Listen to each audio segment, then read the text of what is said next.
მეცხრე-9 საათზე ნათი ალაზაშვილთან ერთად საღამოშვიდობისა რამდენიმე წუთში თქვენ ნახავთ. მთავრობის ხდომა თბილისის მერის გარეშე ბიძინა ივანიშვილმა გიგი უგულავას მინისტრთა კაბინეტის შეხვედრა დაატოვებინა. ბატონო, როცა გამიგდა საერთო საერთო ჩამოთარი. პოლიტპატიმარია ბაჩუახალაია. ბაჩუახალაი პოლიტპატიმარია. ბიჭი რასაა ციხეში ვიჯექი და მაგის ჩემთვადე თემა ხალხო პოლიტპატიმარი რა. ვერდიქტი მაღალჩინოსნებისთვის. ბაჩუახალაია საპატიმროში გადაიყვანეს კალანდაძემ და შამათავან თავისუფლების სანაცვლოდ 20,000 უნდა გადაიხადონ. მე არ მაქვს κανანაირი პრეტენზია ამ შემთხვევაში სასამართლოსთან. ვფიქრობ, რომ უახლოეს პერიოდში როდესაც გაიმართება არსებითი განხილვა ამ საქმის ბევრი რამე გაიქვეყნა. 6 წელი ველოდებოდი აი ამ დღეს. ვიცოდი რომ აი ეს დღე დადგებოდა. წამების თვითმხილველის ექსკლუზიური ინტერვიუ მეცხრე არხს. ახალაიას და ქარდავას ციხის ექიმი მსჯავრდებულთა არაადამიანურ მოპყრობაში ამხელს და გამოძიებისთვის მაღალჩინოსნების წინააღმდეგ ჩვენების მიცემას გეგმავს. აქედან უნდა გადამეყვანა მე პატიმარი, რომელიც ცალთვალზე იყო ბრმა და მეორე თვალზე ბრმავდებოდა. რომ მოვარდნენ მეგის ქარდავა და ბაჩუახალაია. ეს პატიმარი ჩამოიყვანეს მანქანიდან. ზემატყეპი ჩიარდეს უკანვე კამერაში. სასჯელ აღსრულების ყოფილი მინისტრი გლდანის მერვე საპყრობილეში გადაიყვანეს. ბაჩუახალაია პატიმრობაში რჩება ორი სამხედრო მაღალჩინოსანი კი, რომელიც საქმეში ფიგურირებს 20,000 გირაოს გადახდის შემდეგ უნდა გაათავისუფლონ. ასეთია მოსამართლე გიორგი გოგინაშვილის გადაწყვეტილება, რომელმაც ნაწილობრივ პროკურატურის და ნაწილობრივ ადვოკატების შუამდგომლობა დააკმაყოფილა. ბაჩუახალაიას პარლამენტის უმცირესობის 65 წევრიდან თავდებში 31 ჩაუდგა, თუმცა მინიმუმ 2 თვე მას ციხეში ყოფნა მოუწევს. ჯიპების ესკორტი გლდანის საპყრობილესთან სასამართლო პროცესის დასრულებიდან რამდენიმე წუთში გამოჩნდა. თუმცა სასჯელ აღსრულების სამინისტრო არადასტურებს ინფორმაციას, რომ ამ მანქანებით საპატიმროში ბაჩუახალაია მიიყვანეს. თავდაცვისა და შინაგან საქმეთა ყოფილ მინისტრს მოსამართლე გიორგი გოგინაშვილმა 31 თანაგუნდელის თავდებობის მიუხედავად წინასწარი პატიმრობა შეუფარდა.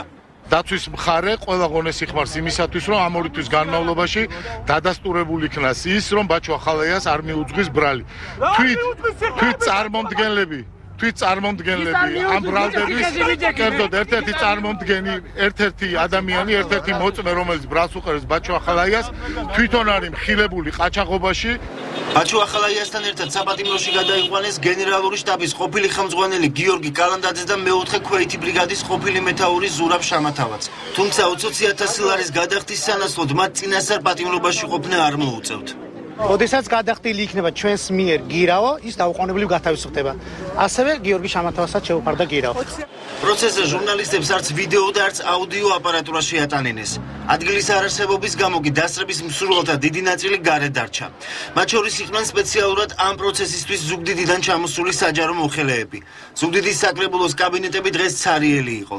ვარ ბაჩუახალაიას სკოლელი, რომელიც გამოირჩეოდა განსაკუთრებული თვისებებით და მე ვამაყობ, რომ მას ვიცნობ და რომ ვარ მისი ახლობელი და დღეს ჩამოვედი იმიტომ, რომ დავიცვა მისი აი ამ ჩემი აქ მოსვლით, მას ესეთი მხარდაჭერა აღუთქვა. ახალაიას მხარდასაჭერად საქალაქო სასამართლოში მივიდა ჭყონდიდის ეპისკოპოსი მეუფე პეტრეც. სოციალურ ქსელში დაგეგმილ აქციაზე კი ახალაიას მხარდასაჭერი ლოზუნგების ნაცვლად მისი დაჟის მოწოდებები ისმოდა. მე ჯაშუში ვარ. არ ვიცი, მე თქვენ არ გიცნობთ. თქვენი გაკეთებული საქმე არ ვიცი. მე ვარ ბაჩუახალაიას გადაგული იცით, მაგ სანდომიანი ადამიანი. თქვენ იცავ დამნაშავე და რა გაუკეთეს აი. თქვენ იცავ დამნაშავე ქვეყნის ერის და ყველა პატიმრის მშობელი აქ უნდა იყოს, მე ეგრე ვფიქრობ. ბაჩუახალაიას და თავდაცვის სამინისტროს ყოფილი მაღალჩინოსნების დაკავების საქმეზე სასამართლო პროცესი მოსამართლე 25 დეკემბერს დანიშნა. როგორ ეპყრობოდა ამჟამად პატიმრობაში მყოფი ბაჩუახალაია პატიმრებს მინისტრობის დროს. ციხის საავადმყოფოს ყოფილი მთავარი ექიმი მეცხრე არხთან მსჯავრდებული სცემისა და წამების ფაქტებზე საუბრობს. რა ხდებოდა 2006 წლის ეგრეთ წოდებული ციხის ბუნტის დროს. ექიმი ცეცხლსასროლი იარაღით დაჭრილ ათეულობით პატიმარს ახსენებს, ასევე ყვება ცემისაგან დაინვალიდებულ მსჯავრდებულზე, რომელიც დღემდე ციხეში ზის. რუსთავის მეორე დაწესებულებისა და რუსთავის მეორე საპყრობილის ყოფილი დირექტორი დავით ჭუმბურიძე მეცხრე არხთან ექსკლუზიური ინტერვიუში ხელს პირადად ბაჩუახალაიას და მეგის ქარდავას ადებს. 6 წელი ველოდებოდი აი ამ დღეს. ვიცოდი რომ აი ეს დღე დადგებოდა. რუსთავის მეორე დაწესებულებისა და რუსთავის მეექვსე საპროფილის ყოფილი მთავარი ექიმი 6 წელი იმ დღეს ელოდა, როცა ციხეში არსებულ ვითარებაზე ხმამაღლა შეძლებდა საუბარს. ექიმი დავით ჭუმბურიძე მეცხრე აღთან ექსკლუზიურ ინტერვიუში იმ პერიოდს იხსენებს, როდესაც სასჯელახსოვრების სისტემაში ბაჩუ ახალაია მივიდა. ექიმი ყვება როგორ არ მისცეს ბაჩუ ახალაიამ და მეგის ქარდავამ უსინათლო პატიმარს ოპერაციის გაკეთების საშუალება და როგორ ჩააგდეს ის მანქანიდან ცემით, როდესაც ექიმს საოპერაციოდ გადაჰყავდა. მოვარდნენ მეგის ქარდავა და ბაჩუ ახალაია. ეს პატიმარი ჩამოიყვანეს მანქანიდან.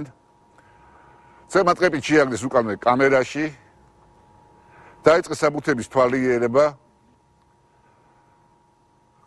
ვერაფრით ვერ აუხსენი, რომ ყველაფერი არის კანონიერად. დავით ჭუმბურიძე ამბობს, რომ მეგის ქარდავა ძირითადად მთვრალი მიდიოდა დაწესებულებაში და პატიმრებს სცემდა. დავით ჭუმბურიძე 2006 წლის 27 მარტის ციხის ბუნდსაც იხსენებს, როდესაც მთელი მედპერსონალი სასწრაფოდ გამოიძახეს რუსთავის მეექვსე დაწესებულებაში, სადაც 57 დაჭრილი პატიმარი მიიყვანეს. ამ პატიმრებს მოერეკებოდნენ როგორც ნახის ისე, არ დაკლებიათ იმათ არც ფეხით ცემა და არც დრუჩოკებით ცემა. ციხის ბუნტის შემდეგ მეექვსე საპყრობილეში უგონო მდგომარეობაში მიიყვანეს პატიმარი ზურა ბიბლიანი, რომელიც დღემდე პატიმრობაში რჩება და რომელიც სწორედ დავით ჭუმბურიძემ და მისმა კოლეგებმა გადაარჩინეს. ეგდო ბრეზენტზე და 4 კაცი 4 კუთხიდან მოქონდათ ეს ბიბლიანი. წინ მოუძღოდა მეგის ქარდავა. ბიბლიანი იყო, რა თქმა უნდა, ნაცემი. გონებაზე არ იყო დაკარგული ქონდა გონება. სიცოცხლის ნიშანი არ აღნიშნებოდა. ერთადერთი რაც გადაწყვეტეთ, რომ არის ცოცხალი, ეს იყო ის, რომ ქონდა გუგის რეაქცია. ჩვენ და საბედის სასიკეთოდ და პატიმრისთვის სასიკეთოდ გადარჩა პატიმარი. გადარჩენის შემდეგ მაგას აღენიშნებოდა ქვედა კიდურების დამბლა, ორთავე ქვედა კიდურის დამბლა და რაც თავარია ეპილეფსიური შეტევები დღეში 4-ჯერ 5-ჯერ, რომელიც გრძელდებოდა დაახლოებით 20 წუთიდან 9 საათამდე. დავით ჭუმბურიძე იხსენებს, რომ ციხის ბუნტამდე 2 დღით ადრე რუსთავის მეორე დაწესებულებიდან პატიმრები გადაჰყავდათ და თან სცემდნენ. ერთ-ერთმა პატიმარმა ამ დროს გონება დაკარგა. ამ პროცესს უშუალოდ ბაჩუ ახალაია და მეგის ქარდავა ხელმძღვანელობდნენ. მინისტრის და მაგისი მოადგილე მეგის ქარდავას მონაწილეობით. კი. და ზუსტად მაგიტომ რომ მე არ მინდოდა ამ წამებაში მონაწილეობა, არ მინდოდა მიმეღო იმ არაადამიანურ მოპყრობაში მონაწილეობა. 13 მაისს მე დავწერე განცხადება, იმიტომ აღარ შემეძლო მაგისი ყურება. დღეს მეცხრე არხმა რუსთავის კლინიკური საავადმყოფოს არქივში იმ პატიმრის ავადმყოფობის ისტორიაც ნახა, რომელიც ექიმის თქმით გონება დაკარგული გადაიყვანეს. ამ არაადამიანურ პირობებში ძალიან ბევრი პატიმარი გახდა ცუდად და მაგალითად ერთი პატიმარი, რომელიც ცუდად გახდა შიგნით ზონაში, გამოყვანილი იყო აი აქ პლაცზე, თუ ხედავთ აი პლაცზე. საიდანაც მძიმე მდგომარეობაში, შოკურ მდგომარეობაში გადაყვანილი იყო ქალაქ რუსთავის ცენტრალურ კლინიკურ საავადმყოფოში. ექიმი ამბობს, რომ ყველა იმ ფაქტზე, რაც მან ციხეში ახალაიას მმართველობის პერიოდში ნახა, მზადაა გამოძიებას მოუყვეს. ესეთი მოპყრობა გახდა დაიწყო დაწესებულებებში ბაჩუ ახალაიას და ქარდავას მოსვლის შემდეგ. მანამდე ესეთი მოქცევა ნამდვილად არ ყოფილა. ის რომ ცოცხი და ვიღაცას ის დუბინკა რაღაცა სხვა დანიშნულებით ეხმაროს, რასაც ახლა ხმარობდნენ. ციხის ყოფილი მთავარი ექიმი ამბობს, რომ მხოლოდ ზურაბ ბიბლიანისა და უსინათლო პატიმრის მიმართ ჩადენილი ძალადობაც საკმარისია, რომ ყოფილი მაღალი თანამდებობის პირების პასუხისმგებლობის საკითხი დადგეს. კიდევ ერთი საქმე, რომელშიც ბაჩუ ახალაია ფიგურირებს. ლაფანყურში დაღუპული სპეცრაზმელის ოჯახი სამხედრო ოპერაციის გამოძიებას ითხოვს. არჩილ ჩოხელის და რომელმაც დღეს პროკურატურას განცხადებით მიმართა, ამბობს, რომ მისი ძმა ლოპოტის ხეობაში დადგმულ წინასაარჩევნო სპექტაკლს შეეწირა. ოჯახი, რომელიც ამ დრომდე ხმას ვერ იღებდა, დღეს მეცხრე არხთან სპეცსამსახურების მხრიდან დაშინების მცდელობაზე საუბრობს. გვამზე ექსპერტიზა არ ჩატარებულა ოჯახის მტკიცებით სპეცრაზმელს, რომელსაც სიკვდილის შემდეგ გმირის წოდება მიანიჭეს, ტყვია ზურგიდან აქვს ნასროლი. ნახეთ ჩვენი რეპორტაჟი სოფელ გალავანიდან. კითხვებს, რომელიც არჩილ ჩოხელის ოჯახს მისი გარდაცვალების დღიდან აქვს პასუხი მთავარმა პროკურატურამ უნდა გასცეს. ლაფანყურის სპეცოპერაციისას დაღუპულის სამხედრო საქმეზე გამოძიების დაწყებას და დამნაშავეების დასჯას მისი დაითხოვს. მკვლელობის ეჭვი ოჯახს ცხედრის ზურგზე ნანახმა ნატყვი არ მაგაუჩინა.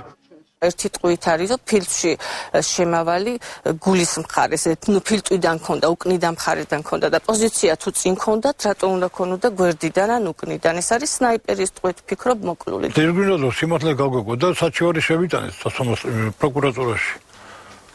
იქნებ რა გავუგებინო ჩემი შვილი ვინ მოკლა და რით მოკლა და რატო მოკლეს ჩემი შვილი. არ არსებობს არჩილ ჩოხელის გარდაცვალების საექსპერტო დასკვნა. ხანგრძლივი ძიების შემდეგ ხართუნა ჩოხელმა ექსპერტიზის ბიუროში ლოპოტის ხეობაში მოკლული გმირის რეგისტრაციის კვალსაც ვერ მიაგნო. საქმის ფარული დეტალების გასაჯაროების საშუალებას კი ოჯახს პოლიციური კონტროლი არ აძლევდა. ჩვენთვის სრულიად უცხო ადამიანები მოდიოდნენ და კითხულობდნენ ამ ოჯახს რატი ვინ აყავს, ვინ დარჩა ამ ოჯახს რატი. და ეს ყველაფერი ახლა მეშინოდა ეს ცხელგულზე ძმა მომიკლეს და ამ თავრობისგან არაფერი არ იყო გამორიცხული ყოველ შემთხვევაში, რომ ხვალდაზე ჩემი შვილისთვის დაეშავებინათ რაღაცა და მაგის გულიზე ჩუმად ვიყავით, ხმას არ ვიყებდით. ჩოხელები დღემდე დარწმუნებულები არიან, რომ ლოპოტის ხეობაში ვითარების განმუხტვა შესაძლებელი იყო. მოვლენების ანალიზმა კი ოჯახი პროცესების პოლიტიკური მოტივით განვითარების დასკვნამდე მიიყვანა. თავიანთი საქციელიდანო და თვითონ გამომდინარე იქიდან, რომ ესე აქტიურობდნენ, ბადებს იმეჭვს, რომ იქ არ იყო სპეცოპერაცია და არ იყო ის, რასაც თვითონ იძახდნენ. იქ იყო დაგეგმილი წინასწარ რაღაც პოლიტიკური, ასე ვთქვათ, საარჩევნო თამაში. თავარი პროკურატურა ჩოხელების განცხადების საპასუხოდ დღეს მზად არ აღმოჩნდა. უწყებაში განმარტავენ, რომ ლაფანყურის სპეცოპერაციის სამართალმოკლევის დეტალები მხოლოდ საქმის საფუძვლიანი შესწავლის შემდგომ გახდება ცნობილი. თბილისის მერი დღეს მთავრობის ხდომიდან გააგდეს. ხდომათა დარბაზი გიგი უგულავას ბიძინა ივანიშვილმა დაატოვებინა, თუმცა ამას წინ უძღოდა რამდენიმე წუთიანი შელაპარაკება. მთავრობა არ აპირებს მერიასთან სოციალურ შეღავათებზე მოლაპარაკების წარმოებას და მოუწოდებს თბილისის თვითმმართველობას თავად გააუქმოს საკუთარი ბრძანება. უფრო მეტიც ფინანსთა სამინისტროს მერიის წინააღმდეგ პროკურატურაში სარჩელიში აქვს. თბილისის მერიამ პასუხისგებლობას 600,000 ადამიანის ჯანმრთელობის დაზღვევაზე მოიხსნა. ბიუჯეტიდან სოციალურ პროგრამებზე გამოყოფილი თანხებით კი საკუთარი ადმინისტრაციული ხარჯები და გუდაურის ინფრასტრუქტურის დაფინანსება გაზარდა. ადგილობრივ თვითმმართველობას არ ქონდა მთავრობაზე მოსვლის უფლება.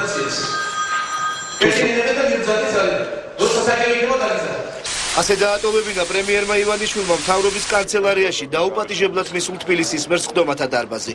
მიუხედავად იმისა, რომ უგულავა არც მთავრობის წევრია და არც დღევანდელს ხდომაზე მიწვეულთა სიაში იყო, იგი მინისტრთა კაბინეტის შეკრებაზე მაინც გამოცხადდა.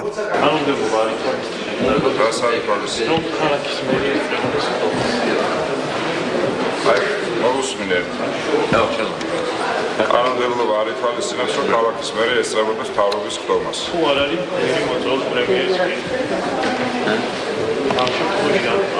აი მოვიდა პრემიერი და ვკითხავ მე თვითონ გავასრულებ თუ შეიძლება, ხო? ძალიან კარგია წესრიგის დამყარებას რომ აპირებთ, უბრალოდ მე მინდა კიდევ ერთხელ კითხოთ. მთავრობა აპირებს თუ არა ამ საკითხის განხილვას?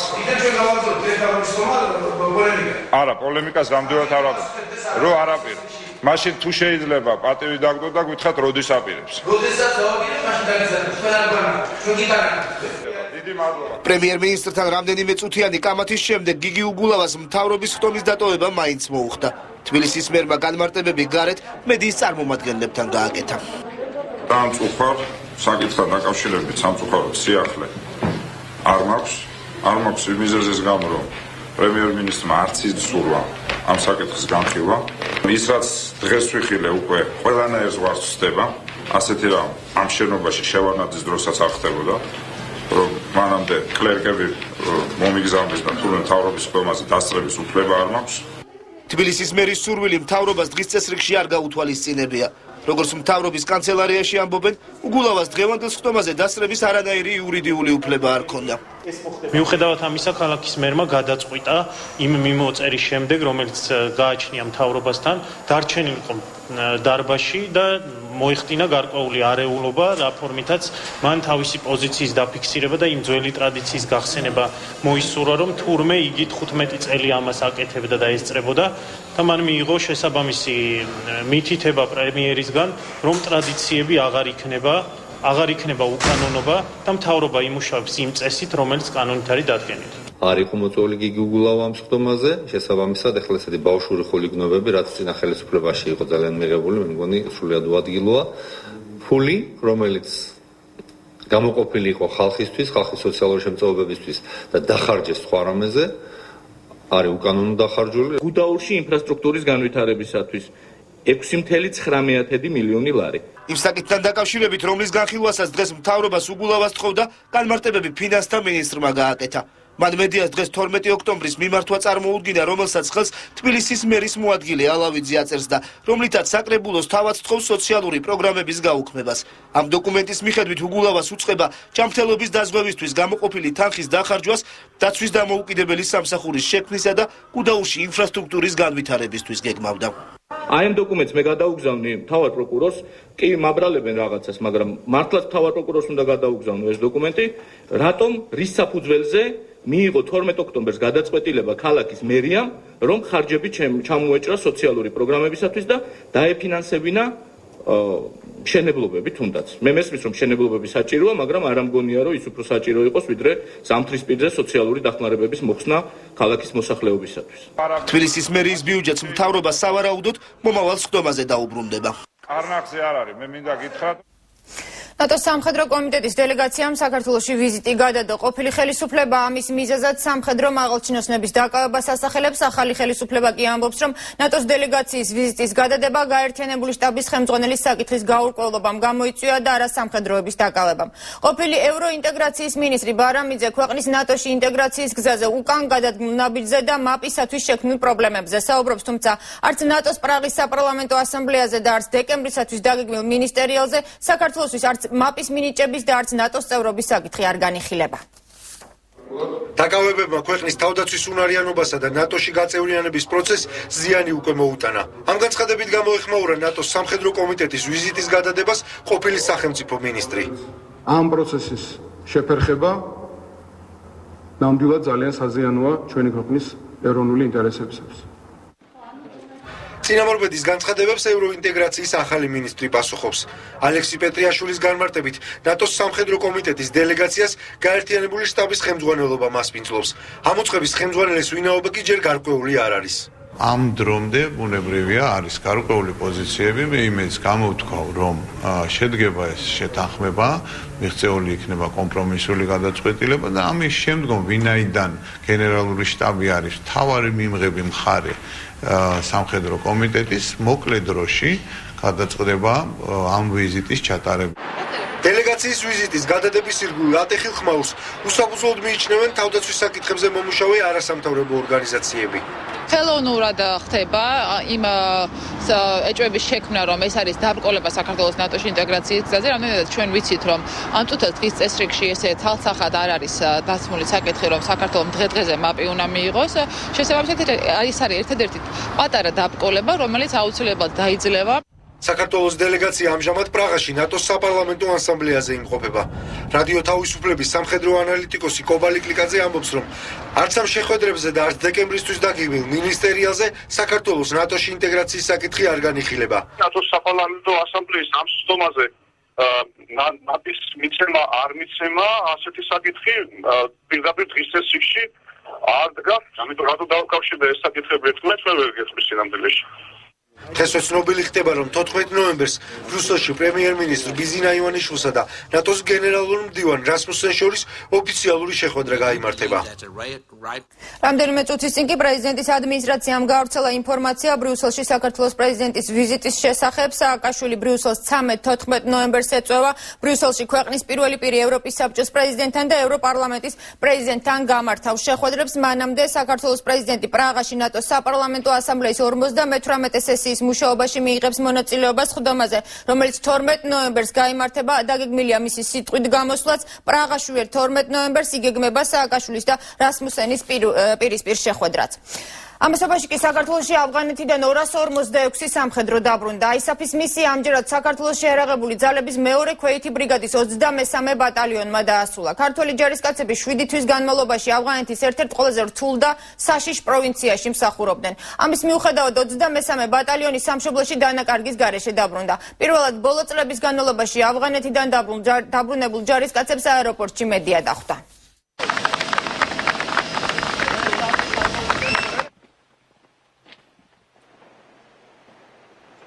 23 ბატალიონის მეთაური ვიცე-პოლკოვნიკი რომან ჯანჯულია დისლოკაციის ადგილზე გამთენიისას ჩავიდა. სახლში კი მხოლოდ ქვედანაყოფის დაბინაობის შემდეგ მივიდა. რომან ჯანჯულია აფხაზეთიდან დევნილია ოჩამჭირე 12 წლის ამ ოჯახთან ერთად დატოვა. კადეტთა კორპუსი, სამხედრო აკადემია, შეერთებულ შტატებსა და ევროპის ქვეყნებში სწავლა. მან საფეხურეობრივად სხვადასხვა ეტაპი გაიარა და ბატალიონის მეთაურად დაინიშნა. ჩემი პირადად ჯარში ყოფნის და ჩემი ჯანმრთელი და მიზანი არის ჩემ სახლში დაბრუნება და არა მარტო ჩემი სახლში დაბრუნება, მე მინდა ყველა ის ხალხის სახლში დაბრუნდეს, რომელმაც თავის სახლი დატოვა 93 წელს. მისი ქვედანაყოფი ერთადერთია, რომელიც ავღანეთიდან უდანაკარგოდ ჩამოვიდა. ბატალიონის ამოცანა ჰელმანდის პროვინციაში მოსახლეობის უსაფრთხოების მიზნით პატრულირება და მოძრაობის საკონტროლო საგუშაგოების მოწყობა იყო. ჯანჯულია იხსენებს, რომ ყველაზე მძიმე წუთები თანამებრძოლების დაჭრის დროს გადაიტანა. პირად მას შემოადგენლობამ ძალიან კარგად მოინდომა და ძალიან კარგად შეასრულა თავისი დაგისრებული მოვალეობა. სწავლებებზე ყურადღებით და პასუხისმგებლობით ეკიდებოდნენ და ამან თავისი შედეგი გამოიღო. ბატალიონის ახალგაზრდა მეთაურს სახლში ფეხმძიმე მეუღლე და მცირეწლოვანი ბავშვი ელოდებოდა. მეუღლე ამბობს, რომ ყველაზე რთული ოჯახისთვის მისიის შესახებ ინფორმაციის ნაკლებობა იყო. ჯარისკაცის გვერდი თუ არ მე თვითონ თუ არ ვიხოხე მაგის გვერდი და მაგალითი არ მივეცი, ის ვერ გამოვა კარგი ჯარისკაცია და ვიცოდი, რომ იქაც ერთი წამით არ დაზოგავდა თავის თავს და საქმეში იქნებოდა ბოლომდე და ამიტომ ნერვიულობდი. ვიცე-პოლკოვნიკი აცხადებს, რომ ავღანეთში ყურადღების სრული კონცენტრაცია პირად შემადგენლობასა და საქმეზე ხდება. 95% უნდა იყო კონცენტრირებული ამოცანაზე, ხალხზე უნდა ფიქრობდი და დაუბრალოდ ყველაფერი ამოცანის ირგვლივ გარშემო. და 5% უნდა დაუტოვო ოჯახს. მეორე ქვეითი ბრიგადის 23 ბატალიონი მე-12-მ ჩაანაცვლა. მასთან ერთად მისიას ავღანეთში მე-3 ბრიგადის 32 ბატალიონი ასრულებს. უსისხლო რევოლუციის მსხვერპლი რეკლამის შემდეგ ოჯახი, რომელიც 9 წელია სიმართლის გარკვევას ითხოვს. პროტესტის მეორე დღე თბილისი ყვითელი ავტობუსების გარეშე მძღოლების სამუშაო პირობების გაუმჯობესებამდე მგზავრთა მომსახურებაზე უარს აცხადებენ. აი ეს არის ჩვენი მოთხოვნები. ხელშეკრულების შეცვლა, ხელფასის გაორმაგება, ჩიპის უკან გადატანა. შეჭირდება თუ არა სამშენებლო სამუშაოები თბილისის ისტორიულ უბნებში. საზოგადოებრივი საბჭო კულტურის მინისტრს უახლეს დღეებში წერილით მიმართავს. იყო დრო, როცა ამ ადამიანებს არაფერი არ ეკითხებოდათ, მაგრამ შეიცვალა და დაიწყეს ზრუნვა და ფიქრი, რომ როგორ ჰარმონიულად განვითარდეს ეს ყველაფერი ქალაქში, რა არის გასაჩერებელი. თქვენ უყურებთ მე-9 საათზე, ჩვენი მოსმენა ასევე შეგიძლიათ რადიო უცნობზე FM 98 გაფიცვის მეორე დღე თბილისში ავტობუსები კვლავ არ მოძრაობენ. მძღოლები კი ისევ სამუშაო პირობების გაუმჯობესებას ითხოვენ. მოთხოვნების 16 პუნქტიანი სია დღეს მერიაში განიხილეს. გადაწყდა, რომ ყველა ტექნიკური საკითხი გარდა ხელფასების მომატებისა მოგვარებადია. პასუხგაუცემელი რჩება კითხვა, შეწყდება თუ არა პროტესტი. ყვითელი ავტობუსების მძღოლების გაფიცვამ პრობლემები პირველ რიგში მოქალაქეებს შეუქმნა. ხელფასის მომატება, სამუშაო პირობების გაუმჯობესება და შრომითი ხელშეკრულების შეცვლა. ამ მოთხოვნებით უკვე მეორე დღეა ავტობუსის მძღოლები გაფიცულები არიან. აი ეს არის ჩვენი მოთხოვნები. ხელშეკრულების შეცვლა, ხელფასის გაორმაგება, ჩიპის უკან გადატანა, ანუ მოწესრიგება. ავტობუსის მძღოლების გაფიცვის გამო გადაადგილების პრობლემა შეიქმნა ქალაქშიც. უკვე მეორე დღეა გაჩერებებზე მოქალაქეები მხოლოდ მიკროავტობუსებს ელოდებიან. საინტერესოა, რაც ფიქრობენ ისინი ამ საკითხთან დაკავშირებით. გამარჯობა ქალბატონო, თქვენ პირადად გექმნებათ თუ არა რაიმე პრობლემა იმის გამო, რომ დღეს ავტობუსები არ მოძრაობენ ქალაქში? თვითონ როგორც ამბობენ, ხელფასების მომატება უნდა. თქვენ რა პრობლემა გექმნებათ? ძალიან დიდი. მაინც ერთი აი ეს პატარა ავტობუსები ძვირები.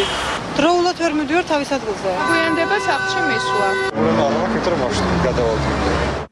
აღნიშნულ საკითხთან დაკავშირებით დღეს სამუშაო შეხვედრა გაიმართა მერიის, ტრანსპორტის პროფკავშირებისა და თბილისის სატრანსპორტო კომპანიის წარმომადგენლებს შორის.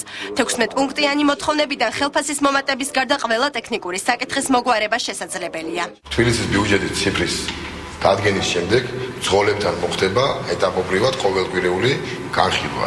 ისე რომ კონკრეტულად რამდენი პროცენტი გაიზრდება, ნამდვილად არ შემიძლია გითხრათ. ზუსტად იმ დღეს მასშტაბურად დადგინდება თბილისის ბიუჯეტის პარამეტრები, ვინაიდან იცით, რომ თბილისის ბიუჯეტი 70% შედგება ცენტრალური ხელისუფლების მიერ გამოყოფილ ტრანსპორტის ძირითად პარამეტრებზე, იმავე დღიდან დაიწყება მძღოლებთან განხილვა კონკრეტული შესაძლებლობის შესახებ. თბილისის სატრანსპორტო კომპანიაში აცხადებენ, რომ ამ ეტაპზე ავტობუსების მიმოსვლის აღდგენა მათთვის პრიორიტეტულია და ამ მიმართულებით მუშაობა უკვე დაწყებულია. ყველა მხარე თანხმდება იმაზე, რომ ის დისკომფორტი რაც შეექმნათ მოულოდნელი თბილისის მაცხოვრებლებს სასწრაფოდ უნდა აღმოიფხვრას. ჩვენ მზად ვართ ნებისმიერ ფორმატით დავიწყოთ ეს მოლაპარაკებები. შეწყვეტენ თუ არა ყვითელი ავტობუსების მძღოლები პროტესტს ამ დრომდე უცნობია. დღის ბოლოს შეკრება გამართეს საკრებულოს ოპოზიციური ფრაქციების წარმომადგენლებმა. მათ მომხდარზე პასუხისმგებლობა მერიას დააგისრეს და სამუშაო ჯგუფი ჩამოაყალიბეს, რომელიც მძღოლების მოთხოვნების კანონიერებას შეისწავლის. ავტოსაგზაო შემთხვევა, რომლის გახმაურებაც ყოფილ მაღალჩინოსნებს არ სურდათ. 2003 წლის 23 ნოემბერს გორგასლის ქუჩაზე უშიშროების სამინისტროს ჯავშან ტრანსპორტიორი BMW-ს მარკის ავტომობილს შეეჯახა. ვარდების რევოლუციის ღამეს ავტოსაგზაო შემთხვევის შედეგად ორი ადამიანი მძღოლი დავით საყვარელიძე და ეთერ წულაია გარდაიცვალა. ოჯახი საქმის გამოძიებას წლებია ცდილობს, თუმცა უშედეგოდ. 9 წლის განმავლობაში საქმე რამდენჯერმე ისე დაიხურა, რომ მოსამართლეები მასალებს არც კი გაცნობიან. უფლებადამცველების საქმის შეჩერებას ყოფილი ხელისუფლების პოლიტიკურ გადაწყვეტილებას უკავშირებენ. ვინ გამოიძახა ეს ჯავშან ტრანსპორტიორები, ეს ბეტერები, ვისი ბრძანებით იყო, ან რატო გამოვიდნენ? საერთოდ გრიფის საიდუმლოება დაადეს. 9 წელია მარიამ საყვარელიძე ვარდების რევოლუციის ღამეს მომხდარი ავტოსაგზაო შემთხვევის გამოძიებასა და დამნაშავის დასჯას ითხოვს, თუმცა საქმე ადგილიდან არ დაძრულა. მისთვის კითხვებზე პასუხი დღემდე არ გაუწიათ. სააკაშვილის ხალხი იყო და უნდა ყოფილიყო ვარდების რევოლუცია და არასისხლიანი და უნდა გაეკეთებინათ ისე, რომ საქმე ჰაერში დარჩენილიყო ალბათ. არაფრით არ უნდა გავემართლებინეთ ჩვენ, რომ არ გამჟღავნებულიყო ეს სისხლიანი რევოლუცია. შემთხვევა 2003 წლის 23 ნოემბერს ვარდების რევოლუციის ღამეს მოხდა. გორგასლის ქუჩაზე უშიშროების სამინისტროს ჯავშან ტრანსპორტიორი BMW-ს მარკის ავტომობილს შეეჯახა. ადგილზე გარდაიცვალნენ მარიამ საყვარელიძის და და შვილი. ერთხელ ღუნიაშვილთანაც შევედი, მაშინ ღუნიაშვილი უშიშრობაში მუშაობდა იქ. მიფიქე უფროსს დავილაპარაკები და დამეხმარება რამეში. რა დახმარებაზეა ლაპარაკი? გიორგი ღუნიაშვილმა დიდი სამბით მომახსენა. ქალბატონო, რატო არ გაჩერდები მაინც გინდა შენ სახში გაზმაგაჟონოსო? ავტოსაგზაო შემთხვევიდან 1 წლის თავზე ჯავშან ტრანსპორტიორის მძღოლი ავთანდილ მამალაძე ღირსების ორდენით დააჯილდოვეს. საქმის გამოძიების თხოვნით მარიამ საყვარელიძემ პრეზიდენტთან სამჯერ შეხვედრაც მოახერხა. გამოვედი და აიმდენ გადმოძახე ბატონო მიშა მეოთხარი გეხვეწებით ჩემი მდგომარეობა იცით დამეხმარე სამართალი მაპოვია თქო. ამოვეწია თავი შემომხედა აქაო საცხოვრებელი სახლიაო რა უფლებით მოდიხარო ჩაჯდა მანქანაში და წავიდა. ავტოსაგზაო შემთხვევის გამოძიება არასასურველი იყო ყოფილი ხელისუფლებისთვის. ასე აფასებს უფლებადამცველი უჩანანუაშვილი მარიამ საყვარელიძის საქმეს. ფაქტიურად ეს საქმე ჩაიფარცხა, როგორც ასეთი რეალურად არ მოხდა ამ საქმეზე არანაირი გამოძიების დაწყება, ფაქტიურად მედიის მეშვეობითაც არ მოხდა მისი გახმაურება, იმიტომ რომ არ შებრალულიყო იმიჯი უსისხლო რევოლუციის. მარიამ საყვარელიძე ხელახალი გამოძიების თხოვნით პროკურატურას უახლოეს დღეებში მიმართავს. მეცხრე არხის იურისტი საქალაქო სასამართლოს საჩივრით მიმართავს. ტელევიზიის ადვოკატი იმ გადაწყვეტილების ბათილად გამოცხადებას ითხოვს, რომლითაც კომუნიკაციების მარეგულირებელმა კომისიამ ტელეკომპანია საქართველოს სიხშირეს სამოქალაქო განვითარების ფონდს გადასცა. სერგი ჯორბენაძე საერთო მაუწყებლობის ლიცენზიაზე კონკურსის გამოცხადებას მოითხოვს. იურისტის განმარტებით ტელეკომპანია საქართველო სალიცენზიო პირობების დარღვევით მაუწყებლობდა, თუმცა მარეგულირებელმა არხს ლიცენზია 10 წლის ვადით მაინც გაუგრძელა. 1 თვის შემდეგ კი ლიცენზია სამოქალაქო განვითარების ფონდს მიანიჭა და ეს მაშინ, როდესაც მეცხრე არხი მსგავს ლიცენზიაზე კონკურსის გამოცხადებას თვეები აითხოვს. სასამართლოს შემდეგ ტელევიზიის იურისტმა მთავარ პროკურატურასაც მიმართა და მარეგულირებელი კომისიის თავმჯდომარისა და წევრების საქმიანობის გამოძიება მოითხოვა. მეცხრე არხმა თბილისის საქალაქო სასამართლოში შეიტანა სარჩელი საქართველოს კომუნიკაციების კომისიის წინააღმდეგ, რომელთაც მოითხოვა იმ სამართლებრივი აქტის ბათილად ცნობა, რომლითაც კომუნიკაციების კომისიამ ტელეკომპანია საქართველოს ლიცენზია გადასცა სამოქალაქო განვითარების ფონდს, რომლის დირექტორი არის თამარ ჩერგოლეიშვილი. აღნიშნულ ლიცენზიაზე კონკურსის გამოცხადებას მეცხრე არხი ითხოვდა მთელი თავისი მაუწყებლობის პერიოდში, ანუ 2012 წლის აპრილის ბოლოდან, რომელზეც კომუნიკაციების პასუხი მუდამ უარყოფითი იყო. შესაბამისად, საქალაქო სასამართლოში მეცხრე არხმა შეიტანა მოთხოვნა, სარჩელი დააყენა შემდეგი მოთხოვნით, რომ ერთი მხრივ სამართლებრივი აქტი იქნეს ბათილად ცნობილი, ხოლო მეორე მხრივ დაევალოს კომუნიკაციების კომისიას ქმედების განხორციელება ადმინისტრაციულ-მართლებრივი აქტის გამოცემის კუთხით. ხელოვნების სფეროს წარმომადგენლები რიყეზე, რესპუბლიკის მოედანსა და ქალაქის რამდენიმე სხვა ისტორიულ უბანში მიმდინარე მშენებლობების სასწრაფო შეჩერებას ითხოვენ. სამხატვრო აკადემიაში დღეს ძველი თბილისის დაცვის საზოგადოებრივი საბჭო შეიკრიბა, სადაც რამდენიმე საათის მანძილზე ქალაქის ისტორიული ნაწილის შენარჩუნების კონკრეტულ ნაბიჯებზე მსჯელობდნენ. ხელოვნებათმცოდნეობა კულტურის სამინისტროსთვის სპეციალური მიმართვის ტექსტზე მუშაობა უკვე დაიწყეს. ყველამ ვიცით, რომ არის საკითხები, რომელიც მოითხოვს სასწრაფო რეაგირებას და ხელოვნების სფეროს წარმომადგენელთა შეხვედრა სამხატვრო აკადემიაში რამდენიმე საათის განმავლობაში მიმდინარეობდა. ძველი თბილისის დაცვის საზოგადოებრივი საბჭო თბილისის ისტორიულ ნაწილში მიმდინარე მშენებლობების შეჩერებასა და ქალაქის მომავალ განვითარებაზე მსჯელობდა. პირველი არის ეროვნული ღირებულება. აი ამაზე ინტერესი არ არჩევს. აი ყველაფერი განარჩენი ამას უნდა დააწეროს. იქნებ მოვახერხოთ და მოქალაქეებმა დავიბრუნოთ აღვირახსნილი ჩარევის წინააღმდეგ რაიმე მექანიზმი. საზოგადოებრივი საბჭო კულტურის სამინისტროსთვის სპეციალურ მიმართვას ამზადებს. ჩვენ ალბათ შევხვდებით მინისტრს უკვე ამ დოკუმენტით და ვთხოვთ მას, რომ მან წარადგინოს ეს ჩვენი ინიციატივა ხელისუფლების წინაშე. კულტურული მემკვიდრეობის დაცვა ერთ-ერთი ყველაზე მნიშვნელოვანი პრობლემაა სახელმწიფოსი და უნდა კარგად გავითვალისწინოთ, რასაც ახლა კარგავთ, ჩვენ იმას ვეღარ აღვადგენთ და მიმართავ მთავრობას, სახელმწიფოს კულტურის მინისტრს, პრემიერ-მინისტრს სათანადოდ მიიღონ ეს პრობლემა და მოახდინონ ადეკვატური და სწრაფი რეაგირება.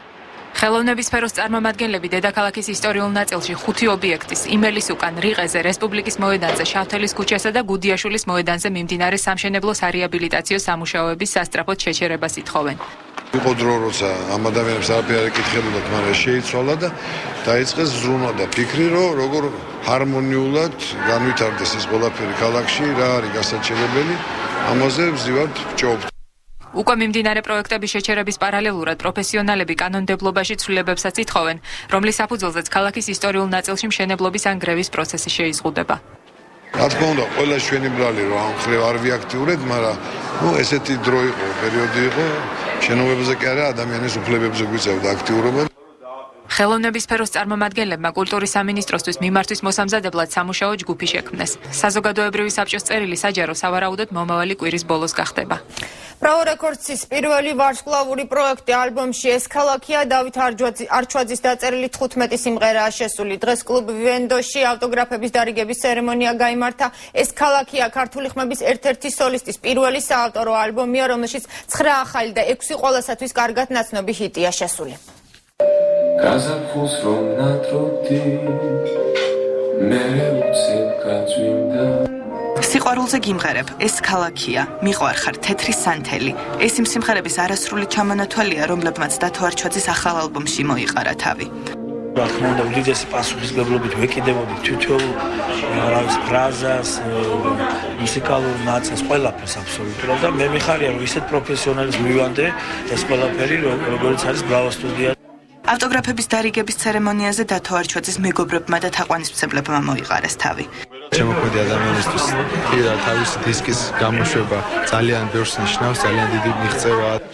ეს ქალაქია დათოს პირველი ალბომია, რომელზეც მომღერალი Bravo Records-ის გუნდთან ერთად 6 თვის განმავლობაში მუშაობდა. ალბომში დათოს 15 სიმღერაა შესული. მათ შორის მონატრები ხარ ფიქრებს, რომელსაც მომღერალი ამერიკის საკონსულოს ოფიცერ ენდრიუ პარტინთან და ლაშა გლონდთან ერთად ასრულებს. მოგძებნა კვიპოვა სპეციალურად ის ინგლისურ ენაზე მღერის ამ სიმღერას ასრულებს და მე დადათო ქართულად ვასრულებ და ძალიან ორიგინალური ვერსია. ხმის ჩამწერმა სტუდია Bravo Records-მა როგორც ალბომის დიზაინზე, ასევე სიმღერების შერჩევასა და სხვა საჭირო დეტალებზე თავად იზრუნა. მოხდა პირველ რიგში რეპერტუარის შერჩევა, შემდეგ ჩაიწერა ალბომი, შემდეგ გაკეთდა ალბომის კონცეფცია, გაკეთდა დიზაინი, დაიბეჭდა ალბომი, გაუკეთა პრომოუშენი და შემდეგ ჩაიშვა სადისტრიბუციო ქსელში. გეგმავთ აქტიური მონაწილეობა მივიღოთ ქართული კულტურის განვითარებაში და მის პოპულარიზაციაში, მაგრამ ამ ყველაფრით არ შემოვიფარგლებით და მომავალშიც გვექნება უფრო მასშტაბური ღონისძიებები ამ კუთხით. ავტოგრაფების დარიგების ცერემონიაზე დათოს მეგობრებმა ალბომში შესული სიმღერები შეასრულეს. საღამოს სტუმრებმა დათო არჩვაძის სახელობის ღვინო დააგემოვნეს, რომელიც შეზღუდული რაოდენობით სპეციალურად დღევანდელი დღისთვის დამზადდა. და ბოლოს ეკაბერიც მთავარი კითხვის სტუმრებისა და თემების შესახებ ის თავად გვესაუბრება ეკა საღამოშვიდობის. საღამოშვიდობის ანათია მივესალმები 2 დღიანი პაუზის შემდეგ მაყურებელს. ცოტა ხნის წინ გავრცელებული ინფორმაციით 13-14 ნოემბერს პრემიერ-მინისტრის ვიზიტის პარალელურად ბრიუსელში საქართველოს პრეზიდენტიც მიემგზავრება. ვინ რა მიზნით ხვდება ნატოს გენერალურ მდივანს მთავარ კითხვას ალექსი პეტრიაშვილი უპასუხებს. რა კავშირშია იუსტიციის მინისტრი საქართველოს ნატოში გაწევრიანებასთან და რას ნიშნავს განცხადება იმის შესახებ, რომ იუსტიციის მინისტრი აღარ იქნება ის პირი, რომელსაც შეიძლება მაგალითად ექსკლუზიურად დააკავოს პრეზიდენტი თეა წულუკიანი. რა შეიცვალა კვირის მანძილზე ხელისუფლების ქმედებებში ხათუნა ლაგაზიძე და ბოლოს როგორია საზოგადოების რეაქცია ყოფილი მაღალჩინოსნების დაკავებაზე. დავით მაღრაძე გადაცემაში მთავარი კითხვა. ეკა მადლობა, მთავარი კითხვა რამდენიმე წუთში ახალი ამბის დასრულებისთანავე გავა ეთერში. თქვენ უყურებდით მე 9 საათზე ნათია ლაზაშვილთან ერთად მე ორ შაბათამდე გემშვიდობით ნახვამდის.